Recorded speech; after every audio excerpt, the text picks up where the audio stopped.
اللہ کی رحمتیں ہیں جس نے ہماری زندگی بنائی ہوئی ہے. آپ بے شک نوکری کیجیے، آپ بے شک تجارت کیجیے اور اسے خرچ کیجیے، اور اللہ آپ کا اتنا کریم اور مہربان ہے، اس سے بھی اپنی عبادت قرار دیتا ہے. اس کی رحمت کو سمجھیے. ایک انسان کمائی کرے، عبادت ہے، ایک انسان تجارت کرے اور اس مال کو اپنی ہی اولاد پہ، بیوی پہ خرچ کرے. اللہ کے رسول فرماتے ہیں یہ بھی صدقہ ہے، یہ بھی ایک اللہ کی عبادت ہے.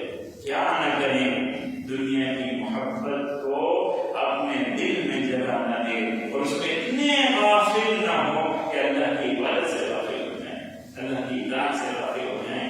یہ کام نہ ہونے دیں، یہ کام نہ ہونے دیں. علماء نے لکھا کہ دنیا کو ایسے رکھیں اور دل کو ایسے رکھیں جیسے کشتی ہے. کمائیے، عبادت کیجیے، مگر اس دنیا کی محبت کو اندر نہ کیجیے. جب دنیا کی محبت دل کے اندر آ گئی تو آپ کی یہ کشتی ڈوب جائے گی، آپ بھی ڈوب جائیں گے، آخرت بھی آپ کی ڈوب جائے گی، دنیا بھی آپ کی ڈوب جائے گی. کیا کیجیے؟ ہر کام کیجیے مگر اللہ کی محبت غالب رکھیے، اللہ کے رسول کی محبت غالب رکھیے، اور یقین جانیے، اس بات پہ ایمان لے آئیے، یقین جانیے کہ اللہ کے رسول کا فرمان ہے، اللہ کے رسول کا فرمان ہے.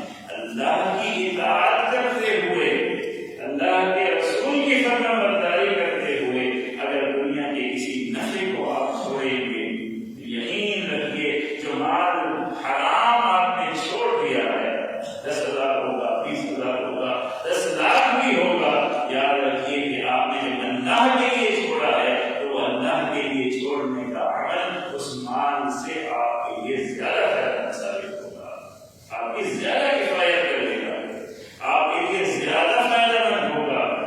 ہمیشہ کے لیے فیصلہ کر لیجیے کہ آپ نے دنیا کے حصول کے لیے اللہ کو ناراض نہیں کرنا ہے.